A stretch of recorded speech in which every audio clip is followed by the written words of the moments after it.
bem-vindo. Esse é o canal Desbravando as Escrituras e para nós é um prazer poder estar entrando no seu lar, na sua casa, para juntos conversarmos um pouco mais sobre a palavra do nosso Deus, a vontade dele para mim e para a sua vida. Dando continuidade ao estudo do livro Apocalipse, em especial capítulo 12, convido você a abrir a palavra do Senhor e juntos aprendemos o que Deus deseja para mim e para você. Pega a sua Bíblia, corra lá, pega a caneta também, um papel, vamos anotar e vamos aprender a decifrar os símbolos do Apocalipse e você vai ver que Apocalipse tem uma mensagem sim especial para mim e para você que fala muito ao meu e ao seu coração, tá bom? Então pega a Bíblia aí e vamos aprender junto. Feche seus olhos e vamos orar. Obrigado, Senhor nosso Deus, porque nessa noite, de uma forma tão especial, o Senhor permite a mim e ao teu servo, a tua serva, em todos os lugares agora, poder, através desse vídeo, compartilhar o texto sagrado, que é esse tesouro eterno disponível para mim e para qualquer ser humano. Por favor, Senhor, perdoe os nossos pecados. Agora o poder do Espírito Santo continue falando firme ao nosso coração, porque nosso desejo, Senhor, é ouvir a Tua voz.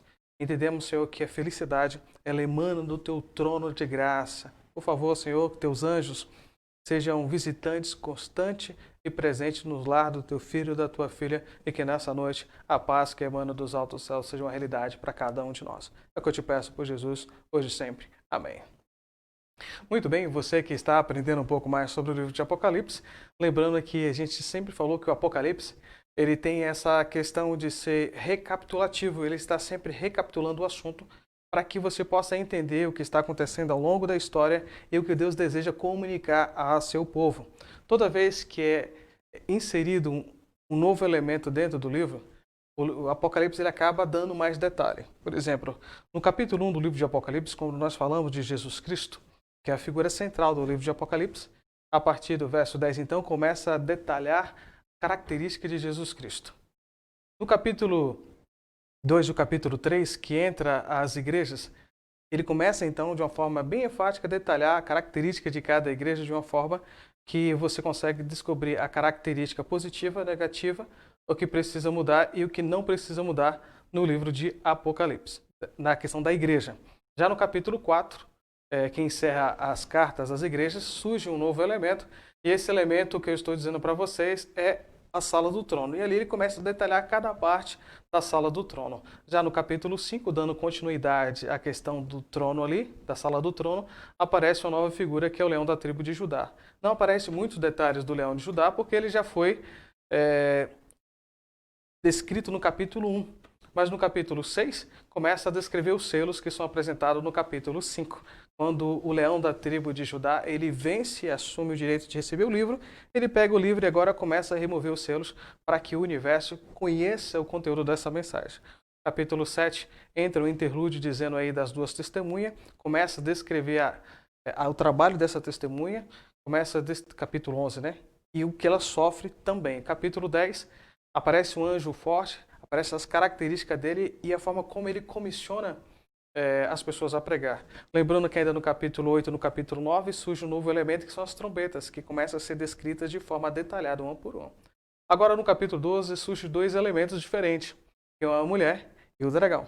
Por isso, como se trata de elemento novo, o capítulo ele começa a descrever detalhadamente cada um desses assuntos. Então venha comigo, pegou a Bíblia aí, vamos para o capítulo 12 e vamos ler o capítulo 1 até capítulo 12, vamos ler o versículo 1 até o versículo 3, tá bom? Até o versículo 2, olha só. Viu-se um grande sinal no céu, a saber, uma mulher vestida de sol, com a lua debaixo dos pés e uma coroa de 12 estrelas na cabeça. E que achando-se grávida, grita, com as dores do parto, sofrendo tormento para dar à luz. É interessante porque agora, mais uma vez, o apóstolo tem a sua atenção voltada para o céu. E quando ele olha para o céu, ele vê uma mulher extraordinária. Geralmente, quando você começa a descrever as pessoas com tanta característica, a roupa é algo essencial. Mas, ao olhar para essa mulher, ele percebe que a roupa dela é o sol, ou seja, ela está vestida com o sol. Você já imaginou? Geralmente, as mulheres tentam vir comprar roupa que não seja tão comum para quando elas se encontrarem e a roupa não ser parecida, não é verdade? Mas aqui está descrevendo uma mulher que a roupa dela, a veste, é única em todo o universo, porque ela está vestida com o sol. E debaixo dos seus pés, dos seus calçados, é a própria lua. Ele percebe que sobre a cabeça ela tem uma coroa com 12 estrelas. Alguns comentaristas, alguns teólogos, descrevem que essa mulher representa uma igreja especial. Outros teólogos acreditam que essa mulher representa Maria, a mãe de Jesus. Mas, de fato, o que essa mulher representa para nós? Imagine só, eu e você. O apóstolo está tendo a visão, agora ele começa a contemplar essa mulher, o brilho do sol de uma forma intensa chama a atenção, ele olha para essa mulher tendo a lua debaixo dos pés e a coroa, mas ele percebe que essa mulher está grávida e está para ter um bebê. E ela começa a gritar de dor, talvez pedindo ajuda de alguém. Será o que vai acontecer agora em diante? Será que alguém vai ajudá-la? Será que vai aparecer alguém que vai poder cuidar desse momento de sofrimento? Olha só o que a Bíblia fala que surge agora no versículo 3 do capítulo 12. Diz o seguinte: viu-se também outro sinal no céu, e eis um dragão grande, vermelho, com 7 cabeças, 10 chifres, e nas cabeças 7 diademas. A sua cauda arrastava a terça parte das estrelas do céu, os quais lançou para a terra, e o dragão se deteve em frente à mulher que estava para dar à luz, a fim de devorar o filho quando nascesse. Bastante espantoso isso, não? Você já imaginou? A mulher gritando para dar à luz, em vez de surgir alguém para ajudar o apóstolo agora, vê uma nova figura, ele vê um dragão. E esse dragão, ele começa a descrever a característica. Olha só, 7 cabeças, com 10 chifres, tem aí uma cauda enorme, e essa cauda arrasta a terça parte das estrelas do céu. E o que ele faz com essas estrelas? Ele lança por terra. Triste isso, não? Depois dele fazer esse movimento de lançar essas estrelas por terra, o dragão agora ele toma uma posição. E essa posição é se posicionar em frente da mulher, não para ajudar, mas para devorar o filho dessa mulher quando nascesse. Você consegue imaginar o esplendor dessa cena? Como o apóstolo talvez está ali palpitando no seu coração? E olha só o que acontece, porque nesse momento há uma intervenção muito interessante a partir do versículo 5. Aqui o versículo 5 diz que nasceu-lhe, pois, a mulher, nasceu-lhe, pois, um filho varão, que há de reger todas as nações com centro de ferro, e o seu filho foi arrebatado para Deus até o seu trono. A mulher, porém, fugiu para o deserto, onde havia Deus preparado o lugar para que nele sustentasse durante 1260 dias. Olha só que bacana. Louvado seja o nome do Senhor, porque Deus não permitiu que o dragão pudesse devorar o filho da mulher. O que acontece? Deus intervém, leva esse filho agora direto para o seu próprio trono, e essa mulher, ela foge para o deserto. Mas por que ela foge para o deserto se lá não tem nada? Porque no deserto, Deus havia preparado um lugar para que essa mulher pudesse se sustentar durante 1260 dias. Muito bem, agora vamos começar então a trabalhar um pouco na questão da imagem. Lembrando que eu falei para você que o livro de Apocalipse é um livro profético. Ou seja, como ele trabalha, o que aparece aqui são símbolos e representa.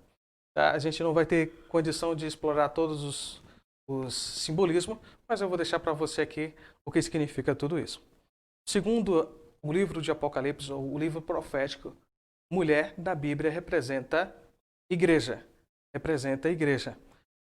Se você for estar conosco aqui, você vai perceber que quando chegarmos no capítulo 7, vai aparecer uma nova mulher. E essa mulher, ela está com a roupa totalmente diferente e ela representa também uma igreja.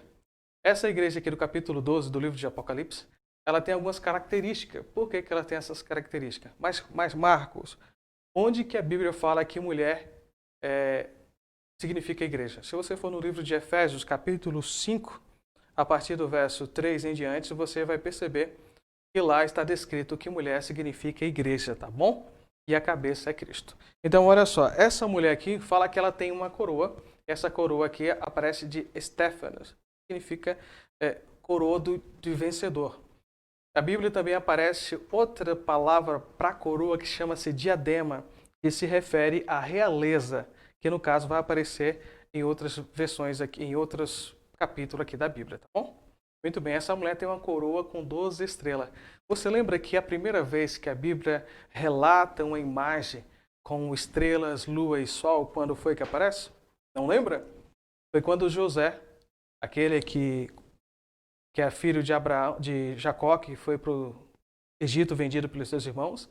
Ele teve um sonho, lembra que ele teve um sonho que ele fala das estrelas, do sol e da lua que se curvou diante dele? É a única parte que aparece na Bíblia esses elementos de uma forma juntos. E aí você já sabe, né, que o próprio sonho de José, ele fala que as estrelas representam o irmão dele e tudo mais. Não é isso? Muito bem. Em Apocalipse, estrela significa mensageiros ou anjos. Muito bem. Por que aparecem 12 estrelas? Nós acreditamos que essas 12 estrelas, ela representa a igreja tanto do Antigo como do Novo Testamento. Ou seja, os 12 patriarcas e os 12 apóstolos de Cristo. Quando você chegar no capítulo 22 de Apocalipse, você vai ver que a cidade santa que Deus preparou para o seu povo também tem 12 fundamentos e 12 portas. Trabalha muito com simbolismo, não é verdade? E por que essa mulher está vestida de sol? Sol, na Bíblia, questão profética, representa o próprio Cristo. Quando ele fala lá no livro de João, capítulo 8, versículo 12, ele fala que ele é a luz do mundo. Também no livro de Malaquias também fala que Jesus é o sol da justiça. No livro de Mateus, capítulo 17, versículo 2, também traz essa questão de brilho. E o próprio livro de Apocalipse, capítulo 1, versículo 16, fala de Jesus brilhando como o sol na sua maior força. Por que essa mulher, então, está vestida com o sol da justiça? Porque desde que Eva pecou, a humanidade espera a semente da mulher que iria resgatar a humanidade. E você lembra que lá houve uma promessa, lá no Gênesis, que Satanás, a serpente, ia ferir o calcanhar do descendente da mulher, mas o descendente da mulher esmagaria para sempre a cabeça da serpente. Mas como é que é essa ferida no calcanhar? Essa ferida no calcanhar foi a morte de Cristo no Calvário. Por que foi no calcanhar? Porque Cristo ressuscitou da morte. Mas quando Cristo der o golpe fatal na cabeça da serpente, esmagará para sempre com Satanás. A mulher está vestida com o sol da justiça porque desde que Eva pecou, as promessas que apontam para o Messias, que é o próprio Cristo, se cumprem em Jesus Cristo. E por causa da lua, a lua são as promessas que o Antigo Testamento estava reservado para cumprir-se em Cristo. E o dragão, você já sabe, que representa o próprio Satanás. Tá bom? E por que esse filho foi arrebatado para o céu? Quando Jesus vence na cruz, ele vence, depois ele sobe aos céus para receber toda a autoridade sobre o céu e a terra. Amém? Louvado seja o nome de Deus, porque ele tem agora autoridade sobre eu e você. Quando Cristo vence na cruz, ele toma o domínio do dragão e passa agora a ter o domínio universal. Tá bom? E você vê que essa mulher ela fuge para o deserto. Aqui ainda nesse mesmo capítulo, nós vamos aprender um pouco mais sobre isso, mas eu quero ler com você um pouco mais aqui. O versículo 7 até o versículo 12 traz uma ênfase da batalha que acontece agora no universo depois da vitória de Cristo na cruz do Calvário, trazendo-se um lembrete da primeira batalha que houve antes que o planeta Terra pudesse ser habitado. Olha só o que diz o versículo 7 do capítulo 12 de Apocalipse. Houve peleja no céu, Miguel e seus anjos pelejaram contra o dragão. Também pelejou o dragão e seus anjos, todavia não prevaleceram, nem mais se achou no céu lugar deles, e foi expulso o grande dragão, a antiga serpente, que se chama Diabo e Satanás, o sedutor de todo o mundo, sim foi atirado para a terra, e com ele seus anjos. Então ouvi grande voz, proclamando, agora veio a salvação, o poder, o reino do nosso Deus e a autoridade de seu Cristo, pois foi expulso o acusador dos nossos irmãos, os mesmos que os acusa de dia e de noite, diante do nosso Deus. Olha só o versículo 11, traz o segredo para a vitória para qualquer ser humano. Diz assim: eles, pois, o venceram por causa do sangue do Cordeiro e por causa da palavra do testemunho que deram, e mesmo em face à morte não amaram a própria vida. Por isso festejai aos céus e vós os que neles habitais, aí da terra e do mar, pois o diabo desceu até vós, cheio de grande cólera, sabendo que pouco tempo lhe resta. Muito bem. Nesse momento aqui, Cristo agora vence, ele sobe ao céu. Acontece a cena que foi descrita no capítulo 4 e no capítulo 5 de Apocalipse. Ele recebe autoridade sobre todo o universo. Nesse exato momento, quando Cristo vence na cruz, eu quero dizer para você que Satanás ainda era o representante da humanidade. Portanto, nos encontros dos mundos não caídos, existem outros mundos. Diante da presença de Deus, o nosso representante era o próprio Satanás. Até a cruz, até antes do sacrifício de Cristo, O universo ainda olhava para Satanás achando que, de fato, a rebelião que ele fez no céu tinha sentido. Mas depois que Cristo morre na cruz, qualquer simpatia ou admiração que os outros seres tinham por ele, em dúvida, foi jogado por terra. Aquele que teve a capacidade de matar o próprio Filho de Deus, inocente na cruz do Calvário, tire agora qualquer sentimento de simpatia que o universo tinha por ele. Até a cruz, os anjos ainda tinham dúvidas se de fato ele tinha razão ou não, mas quando ele mata Cristo na cruz do Calvário através aí do poder romano, de Roma, né, como império, agora todo o sentimento de que ele poderia ser bom foi lançado por terra. Nesse momento, por que ele é expulso do céu? Porque todas as pessoas entendem, contemplam o caráter de Satanás. Ele então é jogado por terra. Nesse momento, todos os anjos do céu se posicionam ao lado de Cristo. E agora Satanás não tem mais como representar a humanidade. Cristo é o nosso representante lá no céu por mim e por você. Agora eu quero falar um negócio para você. Aqui descreve o seguinte, olha. Pois foi expulso o acusador dos nossos irmãos, os mesmos que acusa de dia e de noite. Você e eu precisamos entender o seguinte. A Bíblia é a palavra de Deus. No livro de Efésios, fala que a Bíblia é a nossa espada. A espada que nós podemos guerrear e lutar. Você sabe por quê? As pessoas, quando se afastam da igreja, não estudam muito a Bíblia? Você sabe por quê? Porque a Bíblia deixa claro, meu amigo, que existe um inimigo real. E as pessoas não se detêm lendo a Bíblia porque não querem entender o conflito em que eu e você estamos inseridos. Essa demência em não ler a Bíblia parte do inimigo. Porque ele sabe que se você ler a Bíblia, você vai entender que ele é real. E você lendo a Bíblia, você vai ter força para vencer. Portanto, eu quero dizer algo para você. É o seguinte, você e eu precisamos ler a Bíblia. Precisamos entender que nós estamos num conflito real.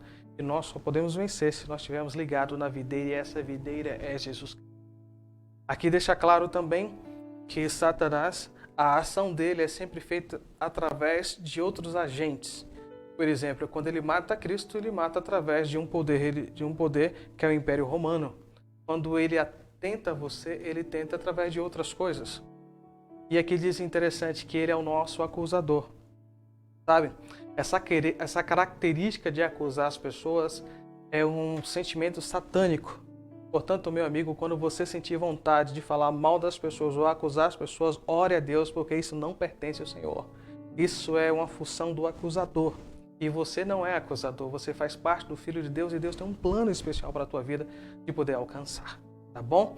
E aqui agora fala, versículo 11, que eles, pois, o venceram por causa do sangue do Cordeiro, por causa da palavra do testemunho que deram, e mesmo a fase da morte não amaram a própria vida.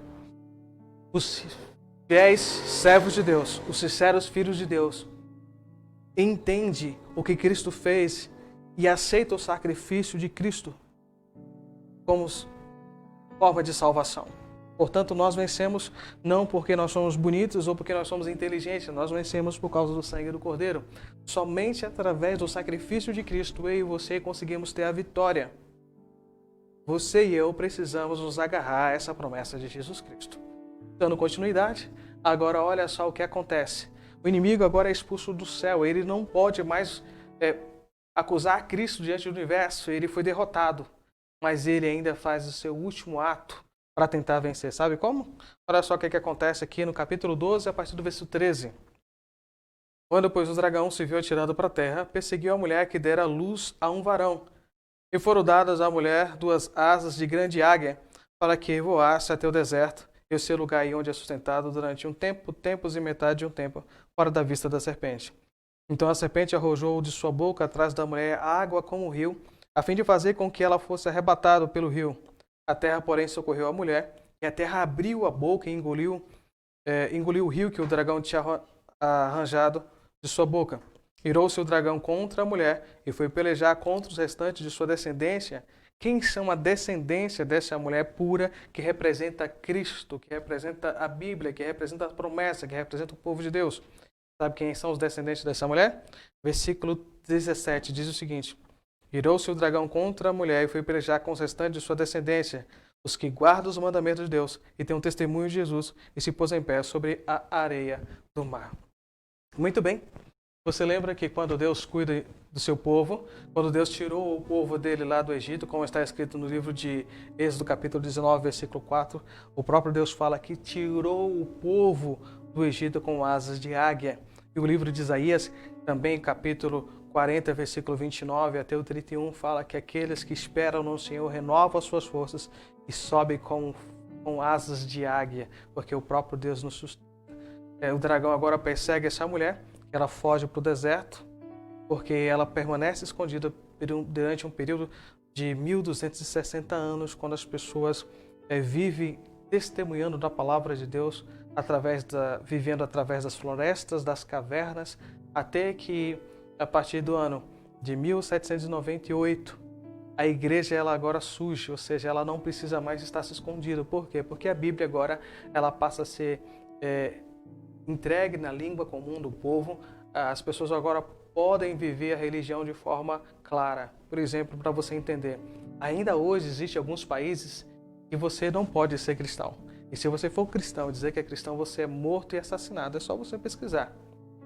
Só que nesse período, durante de 1260 anos, a igreja, ou seja, quem professava crer na Bíblia e viver de acordo com a palavra do Senhor era morto.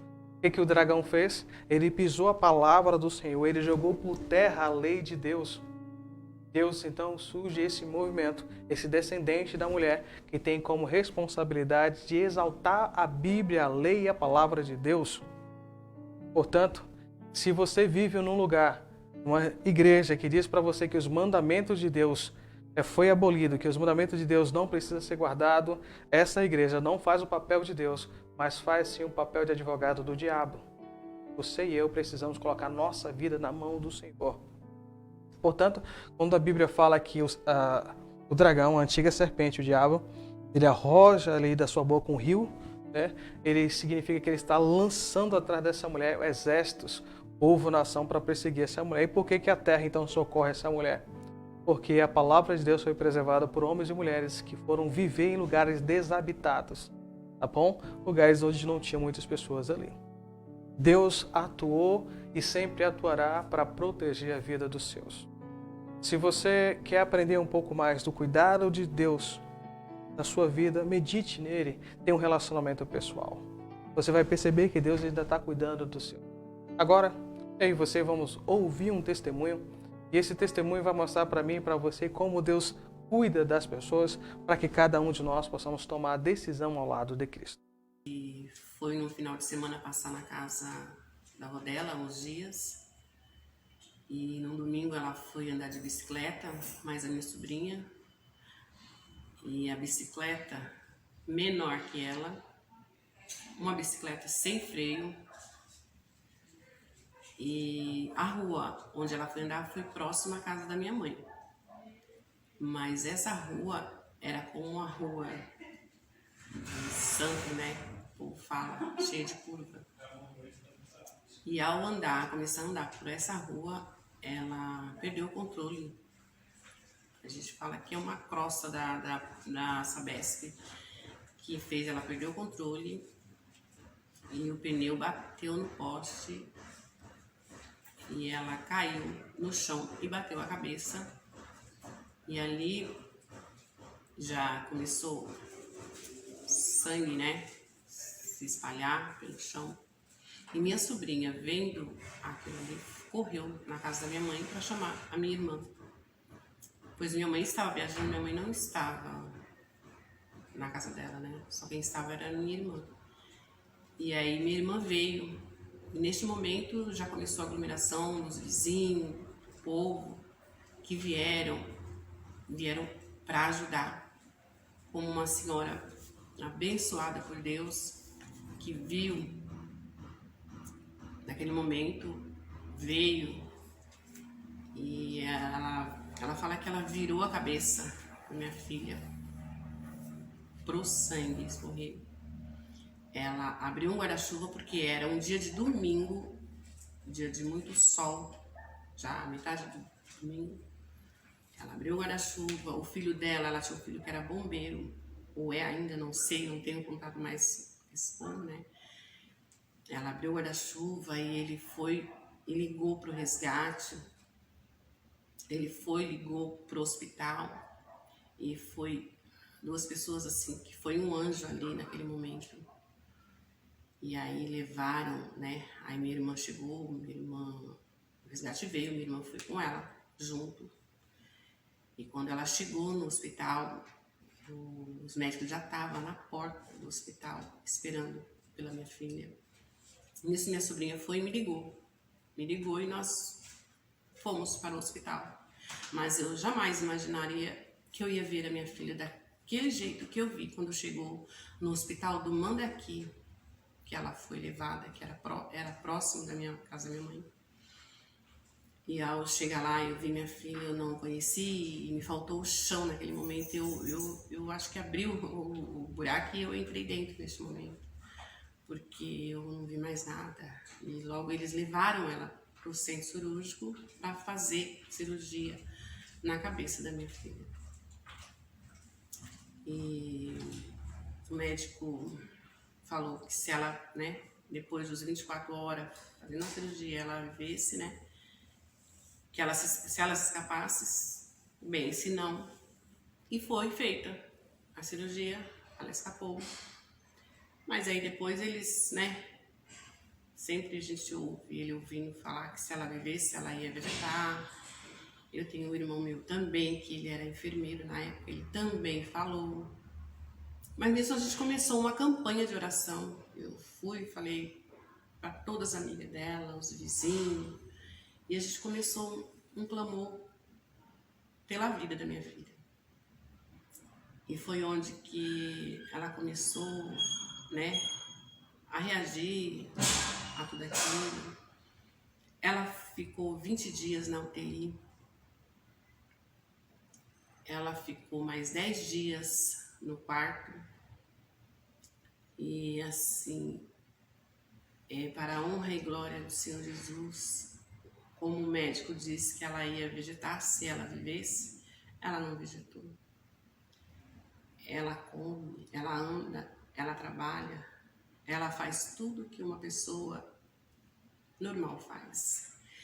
E o que eu tenho a dizer de tudo isso, porque Deus é perfeito. Deus é um Deus de milagre. Para quem não acredita, acredite. Porque minha filha é um milagre.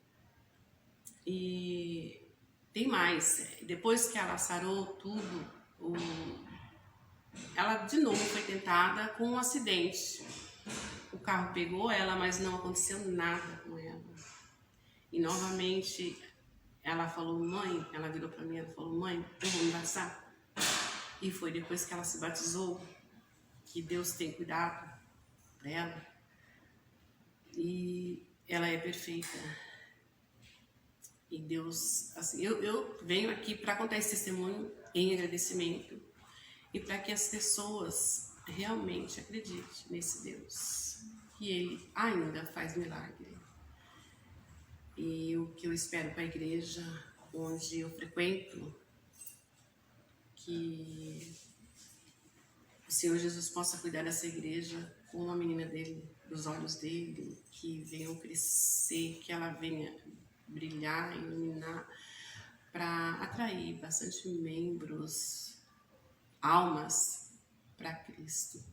Esse é o meu desejo, essa é minha oração. Em nome de Jesus. Amém.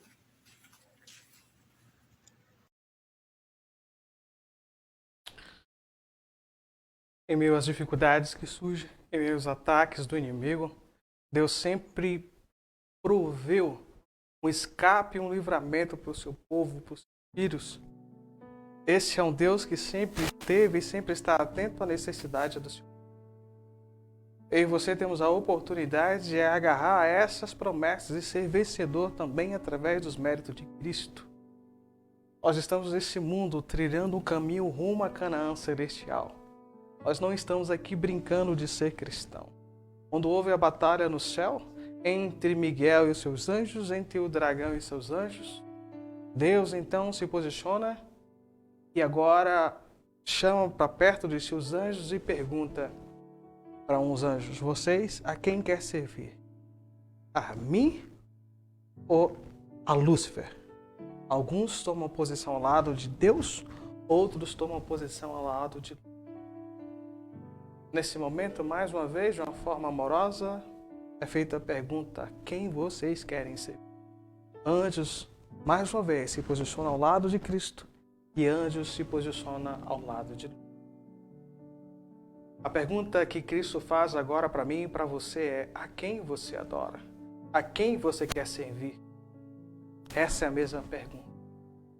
Ninguém no universo, nem mesmo aqui na Terra, ninguém irá comparecer diante de Cristo sem responder essa pergunta. E a pergunta que eu faço agora para você é: a quem você quer servir? E você quer servir a Deus? Toma a sua decisão de viver ao lado de Cristo e ser vencedor através do sangue do Cordeiro. Entregue a sua vida a Jesus Cristo através do batismo. Tenha um relacionamento pessoal, real e verdadeiro com Cristo. Não finja de ser cristão, porque o inimigo não está fingindo de ser inimigo. Ele está querendo destruir você e a sua família. Mas em Cristo somos mais do que vencedores. Em Cristo temos a certeza da vitória.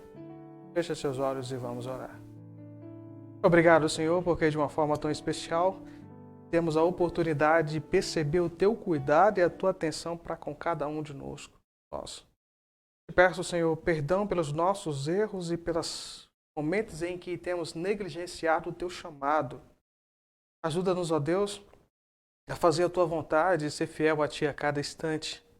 Abençoe os teus filhos onde quer que cada um deles esteja. Que nesse momento, ó Pai, eles encontrem a paz que emana dos altos céus. Que eles sintam a alegria de te servir. Que eles sintam a alegria de falar dos teus feitos para outras pessoas na vida deles. Pedimos, Senhor, toca no coração das pessoas para que neste momento elas possam dar um passo para mais próximo do teu trono de graça. Abençoe os teus servos e as tuas servas. Toma-nos em teus braços, é o que eu te peço por Jesus. Amém. Se é você que tem se inscrito no canal Desbravando as Escrituras, louvado seja o nome do Senhor, porque já conseguimos ultrapassar aí a 1000 horas de exibição. Olha só que bacana. Compartilha, curte essa página, assista quando você tiver tempo, né? Entra aí no nosso canal Desbravando as Escrituras, continua assistindo, porque você vai ter muitas coisas bacanas para ouvir aí, muitos testemunhos, também temas especiais. Faça o seu comentário, fala o que você gostaria de ouvir para que nós pudéssemos preparar para você aí temas específicos para você também, tá bom? Mais uma vez, que Deus abençoe vocês. Muito obrigado por você estar conosco. Obrigado pelas suas orações. Que Deus abençoe você. Até o nosso próximo encontro.